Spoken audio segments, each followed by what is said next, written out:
Hallo zusammen! Weihnachten steht vor der Tür. Die perfekte Zeit, um gemütliche und schöne Dekorationen selbst zu basteln. Heute machen wir einen niedlichen und unglaublich einfachen Hirsch aus ganz normaler Zeitung. Dieses einfache und unterhaltsame Projekt eignet sich für die ganze Familie, Erwachsene und Kinder. Lasst uns gemeinsam weihnachtliche Stimmung zaubern.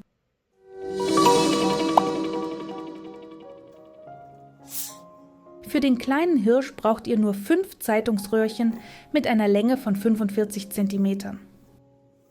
Um diese zu machen, braucht ihr Zeitung, die in gleichmäßige Streifen von 8 bis 9 cm Breite und 45 cm Länge geschnitten wird.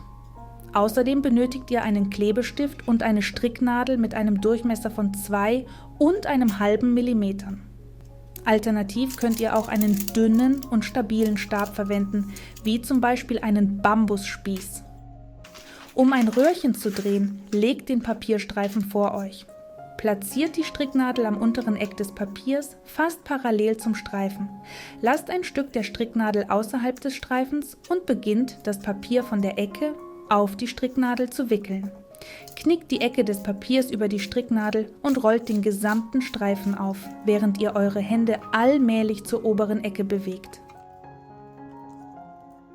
Am Ende tragt etwas Kleber auf die kleine Ecke auf, damit das Röhrchen nicht aufgeht.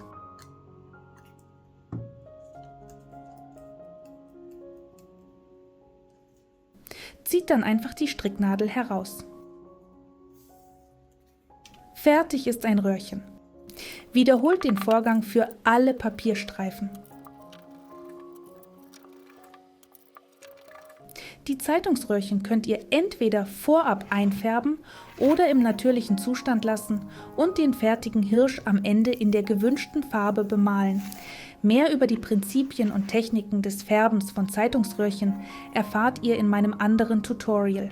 Den Link findet ihr in der Beschreibung. In diesem Projekt zeige ich euch den Prozess anhand ungefärbter Röhrchen. Naja, fast! Bevor wir mit dem Flechten des Hirsches beginnen, müssen wir die Zeitungsröhrchen etwas vorbereiten, indem wir ihnen eine flache Form geben. Das kann man einfach machen, indem man die Röhrchen mit den Fingern über die gesamte Länge platt drückt. Alternativ kann man alle 5 Zeitungsröhrchen auf einmal mit einem Nudelholz wie Teig ausrollen. Ich glaube, es wird Zeit, dass ich mir ein Nudelholz zulege. Es wäre nicht nur für die Röhrchen praktisch, sondern auch für Weihnachtsplätzchen. Sobald die Röhrchen flach sind, können wir mit dem Flechten beginnen. Wenn ihr diesen Hirsch zum ersten Mal flechtet, empfehle ich euch, 3 Röhrchen zu markieren. Das könnt ihr mit farbigen Markern, Buntstiften oder auf jede andere Weise machen. Ich habe Marker verwendet und 3 Röhrchen in Gelb, Rosa und Blau eingefärbt. Die anderen beiden habe ich unverändert gelassen. Im weiteren Verlauf werde ich meine Schritte anhand der Röhrchenfarben erklären. Das macht es für mich und für euch einfacher, die Reihenfolge zu verstehen. Nun nehmen wir die ersten 2 Röhrchen, das rosafarbene und das gelbe. Wir platzieren sie senkrecht zueinander, so dass das kurze Ende des rosafarbenen Röhrchens in der Mitte, über dem gelben Röhrchen liegt. Dann biegen wir die Enden des gelben Röhrchens entlang des langen Endes des rosafarbenen Röhrchens, sodass am Ende alle 3 Enden parallel zueinander liegen.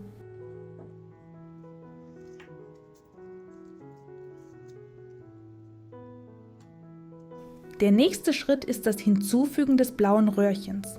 Wir platzieren es so, dass die Mitte über dem rosafarbenen Röhrchen und gleichzeitig unter den gelben Röhrchen liegt. Auf diese Weise beginnen die Röhrchen sich abwechselnd über und unter zu positionieren. Jetzt fügen wir das weiße Röhrchen hinzu. Seine Mitte platzieren wir unter dem rosafarbenen Röhrchen und über den gelben Röhrchen.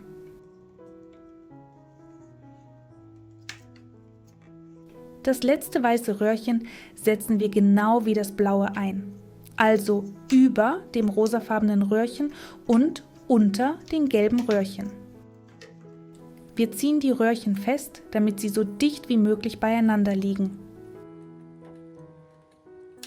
Jetzt sind alle 5 Röhrchen im Einsatz und wir können mit dem Flechten unseres Hirsches beginnen. Zuerst klappen wir die blauen Röhrchen nach unten, damit alle farbigen Röhrchen parallel zueinander liegen. Wir biegen es nach unten und achten darauf, die Positionen abzuwechseln. Das blaue Röhrchen platzieren wir über dem oberen weißen und anschließend unter dem unteren weißen.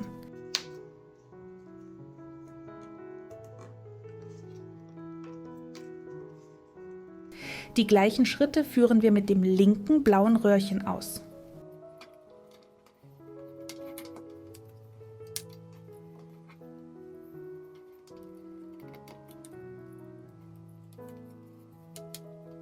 Und so sieht das Ergebnis aus. Alle farbigen Röhrchen sind parallel zueinander ausgerichtet, während die weißen Röhrchen an den Seiten herausragen. Jetzt müssen wir alle farbigen Röhrchen in eine Richtung biegen, damit sie parallel zu einem Paar weißer Röhrchen liegen. Wir beginnen mit dem blauen Röhrchen, das am weitesten von den weißen entfernt ist. Beim Biegen ist es wichtig, alle farbigen Röhrchen so anzuordnen, dass die Abwechslung an den Kreuzungspunkten erhalten bleibt. Das heißt, dieses blaue Röhrchen sollte über den gelben Röhrchen und entsprechend unter dem rosafarbenen und dem blauen Röhrchen liegen. So, das erste farbige Röhrchen ist jetzt parallel zu den weißen Röhrchen. Nach demselben Prinzip biegen wir alle farbigen Röhrchen nacheinander von unten nach oben.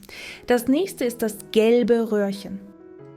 Wir biegen es und platzieren es über dem rosafarbenen und dem blauen Röhrchen.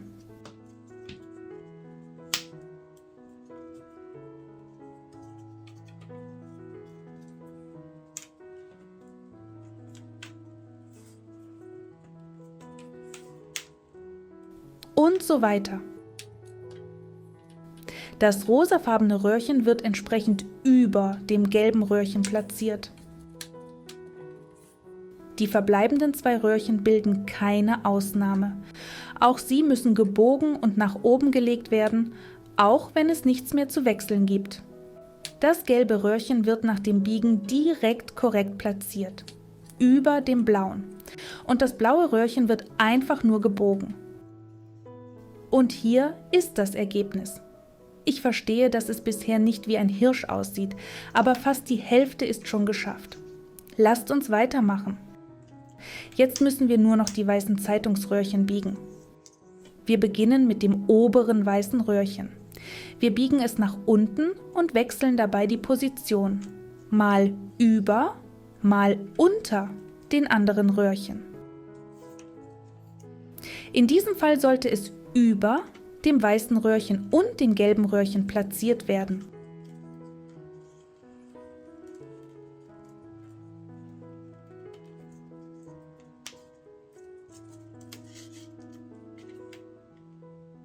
Nach demselben Prinzip biegen wir das zweite weiße Röhrchen.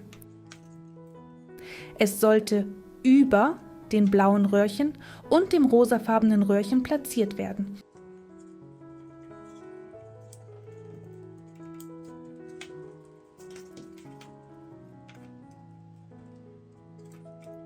Und endlich beginnt die Form des kleinen Hirsches sichtbar zu werden. Diese weißen Röhrchen, das sind die Beine des Hirsches. Das rosafarbene Röhrchen, das herausragt, ist das Schwänzchen. Und das geflochtene Rechteck ist der Körper.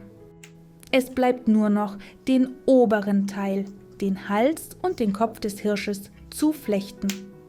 Jetzt brauchen wir die weißen Röhrchen für das Flechten nicht mehr. Es ist Zeit, den Hals des Hirsches zu formen, indem wir nur die farbigen Röhrchen verwenden. Ich denke, das Flechtprinzip ist jetzt klarer. Durch das Biegen der Röhrchen geben wir unserem Flechtwerk die Form. Um das Flechten nach oben zu führen, biegen wir die Röhrchen abwechselnd von unten nach oben. Das erste Röhrchen, das gebogen wird, ist das blaue, das sich bei den Vorderbeinen befindet. Wir biegen es in die entgegengesetzte Richtung, also in Richtung Schwanz. Und natürlich wechseln wir an den Kreuzungsstellen seine Position. Es liegt über den gelben Röhrchen. Auf die gleiche Weise biegen wir noch 3 weitere Röhrchen. Ich denke, das Prinzip des Wechselns ist jetzt klar. Daher sind keine weiteren Erklärungen nötig, über welchen Röhrchen die nächsten liegen sollen. Am Ende des Videos erwartet euch trotzdem ein kleiner animierter Spickzettel. Ich habe jeden meiner Schritte fotografiert, nur ohne Hände und Finger im Bild.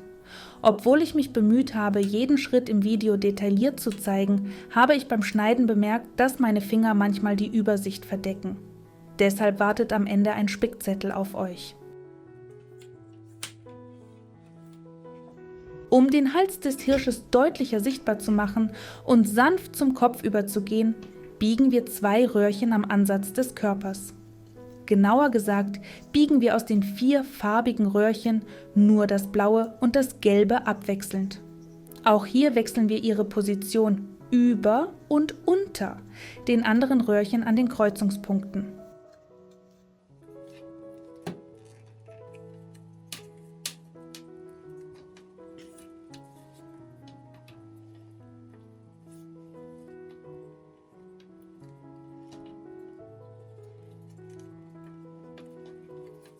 Und hier ist das Ergebnis.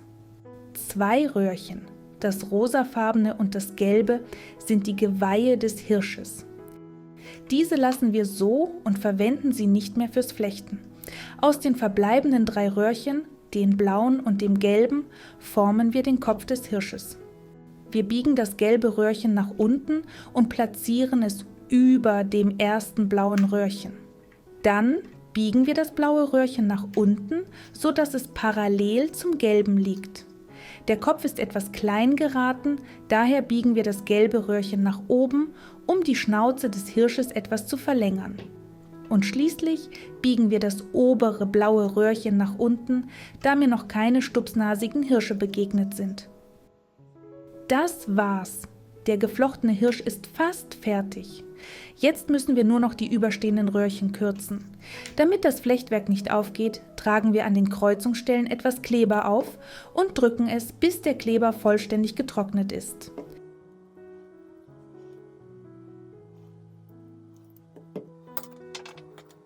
Die überstehenden Röhrchen können dann gekürzt werden, damit unser Hirsch die richtigen Proportionen hat. Um den Geweihen ein edleres Aussehen zu verleihen, könnt ihr ein abgeschnittenes Röhrchen ankleben.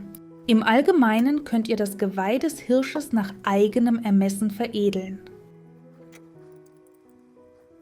Sobald der Kleber vollständig getrocknet ist, schneidet ihr die herausstehenden Enden der Röhrchen an der Schnauze des Hirsches ab. Dann könnt ihr den Hirsch in einer beliebigen Farbe bemalen oder ihn so lassen, wie er ist.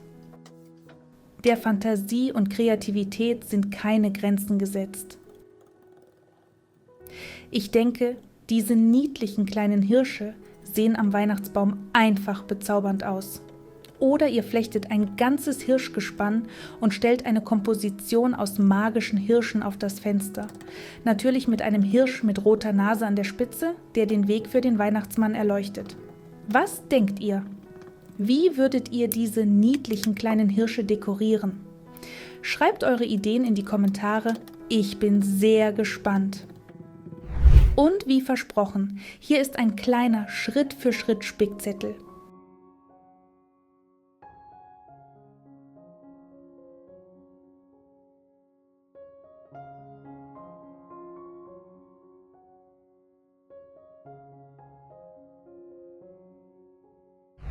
Das wäre alles von mir.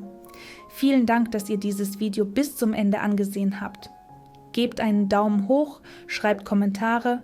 Es ist nicht schwer für euch, aber macht mir eine große Freude. Ich wünsche euch viel kreative Erfolge und bis zum nächsten Video. Tschüss.